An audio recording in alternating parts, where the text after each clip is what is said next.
От мистериозен череп и артефакти на милиони години до реални факти за присъствието на извънземни до нас, днес ще ви покажа невероятни находки, които учените не могат да обяснят.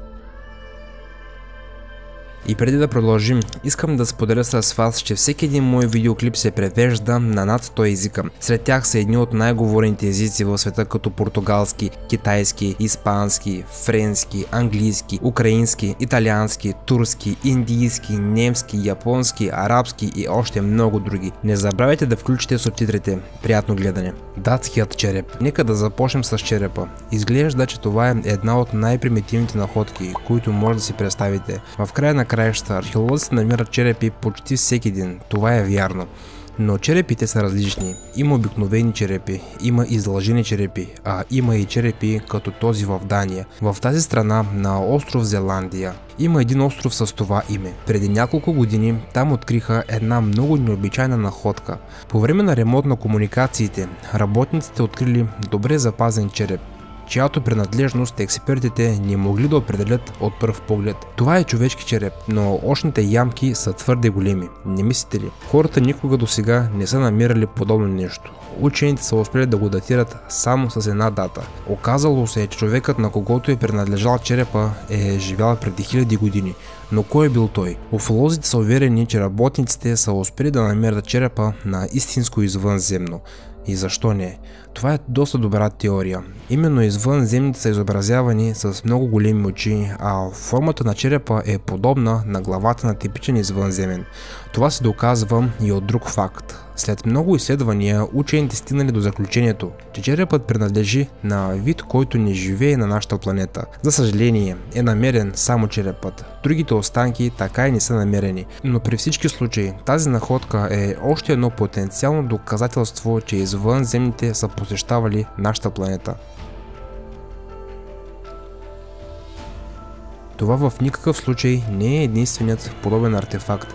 Има и други, имам в предвид такива, свързани с извънземни. Следващият артефакт идва при нас направо от Непал. Артефактът е изработен от камък, като цяло отново нищо необичайно, освен ако не започнете да се вглеждате внимателно. На чинията са изобразени странни спирали, а тук има и едно същество, което прилича на същото класическо извънземно, което познаваме толкова добре. И всичко това би било нищо, ако тази плоча беше на 50 или 70 години, но учените са стигнали до извода, че тя е на 12 000 години. Как в онези времена хората са могли да изобразяват върху камъка извънземни, при условие, че образът му е станал известен в културата едва през миналия век. Това навежда на мисълта, че древните жители са имали лични срещи с извънземни и също така, че са имали срещи с НЛО кораби. Това не може да бъде просто една случайност.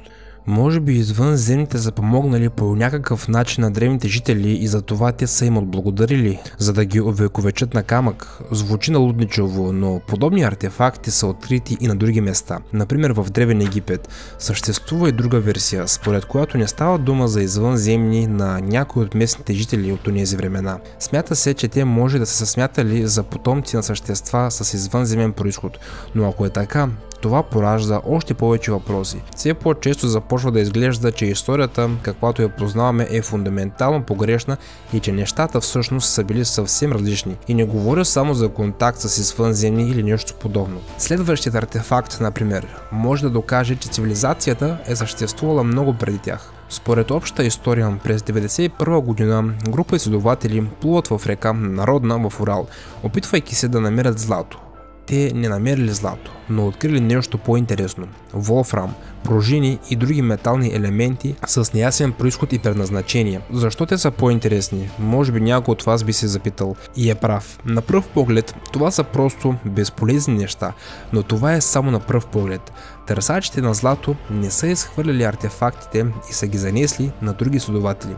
Те установили, че изворите са на не повече от 20 000 години. Това вече е впечатляващо, но това не е всичко. Оказва се, че това не не е нещо, което майката природа би могла да създаде. Учените са убедени, че тези артефакти са направени от хора, миниатюрни пружини и други елементи, изработени от волфрам, както и от молибден.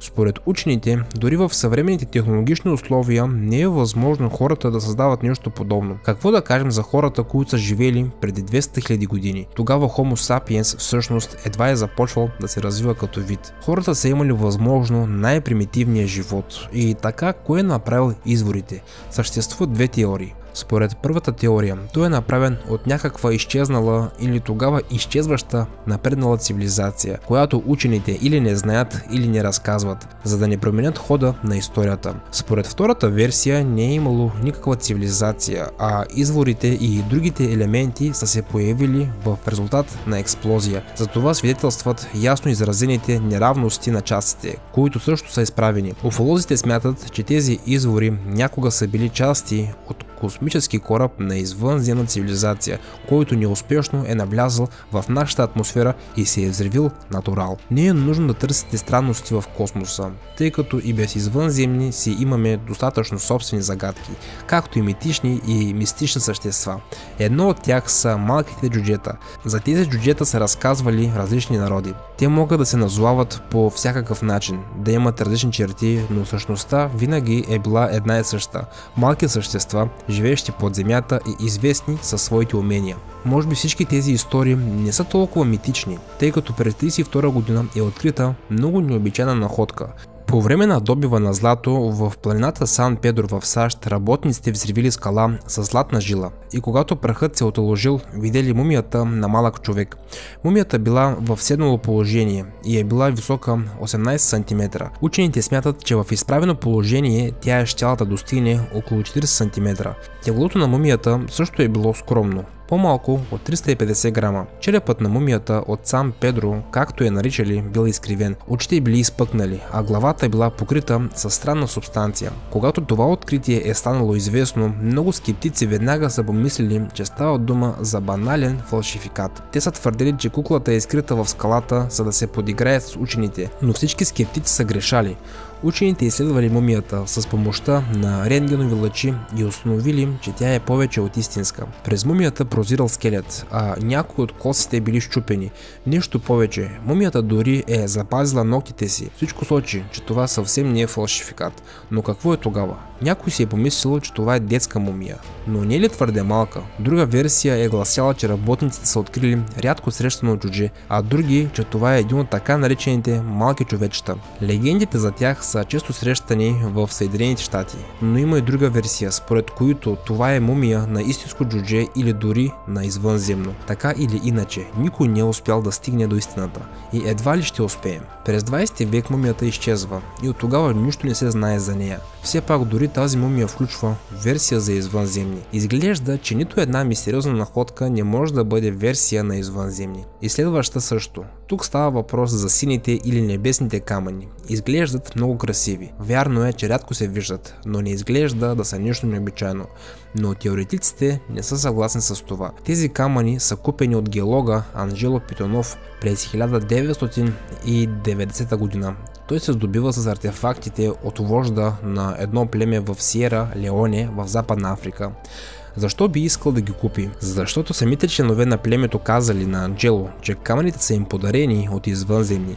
При цялото ми уважение към племената, да се вярва на думите им е малко пресилено. Те имат свои собствени вярвания, свои собствени традиции и нямат нищо общо с съвременния свят, но очевидно местните жители са били прави. Когато Анджело Тони се е върнал в Европа, първото нещо, което е направил, било да занесе небесните камъни в университета за тестване. Резултатите показали, че камъните не съвпадат с нито един известен генерал в света.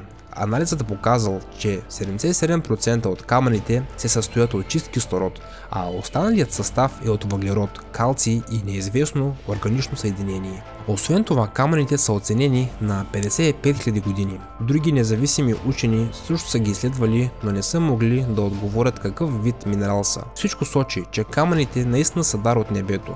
може би са просто микрофрагменти от някакъв метеорит, а може би са били подарени на местните жители от извънземни. Както показва практиката, извънземните са привлечени от Африка. Спомнете си поне Древен Египет. Като цяло версията с извънземните е съвсем подходяща. Камъкът Ланчжоу. Има още един камък, който повдига много въпроси. Става въпрос за камъкът от Ланчжоу. Той е намерен през 2022 година в Китай, в провинцията Гансу.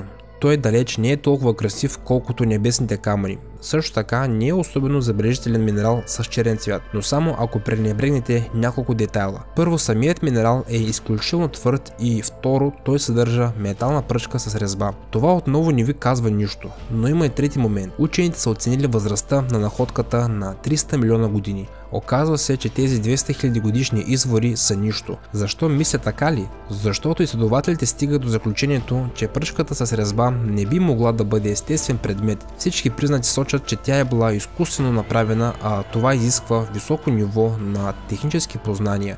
Но преди 300 милиона години не е имало хора, тогава дори не е имало динозаври. Това ни казва универсалната теория в вида, в който я познаваме. Теоретиците са сигурни, че са ни излъгали и че манджурският камък е артефакт, останал от някаква праисторическа, високо развита цивилизация.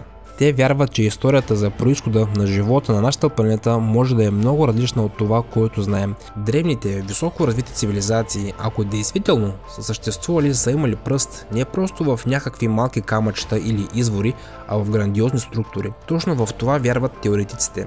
Според тях, една от тези конструкции е мегабит и се намира в Япония. Тя тежи между 500 и 600 тона. Според изчисленията, за да се създаде такова творение по изкуствен начин е необходимо да се извади стоманена скала с обем 400 кубични метра и тегло около 1000 тона. Накратко, трябва да е извършена феноменална и колосална работа, която е трудно дори да си представим.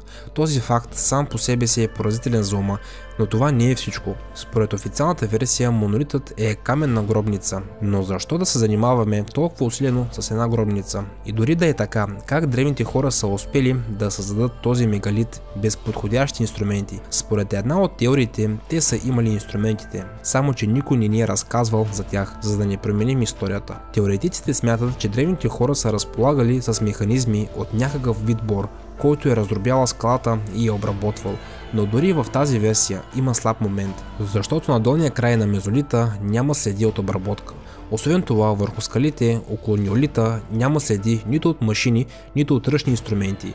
Учените не разбират кой е могъл да създаде този огромен и монументален паметник на древността. Може би разполагате с някои версии, споделете ги в коментарите. Както виждате, света, в който живеем, е изпълнен с много мистерии и загадки, които все още не са разгадани. А коя находка най-много ви хареса и допадна? Бих се радвал да споделите долу в коментарите. А ако този видеоклип ви е харесал, не забравяйте да се абонирате с камбанка за моят канал, за да получавате известия за новите ми видеа. Чао, приятели, и до скоро!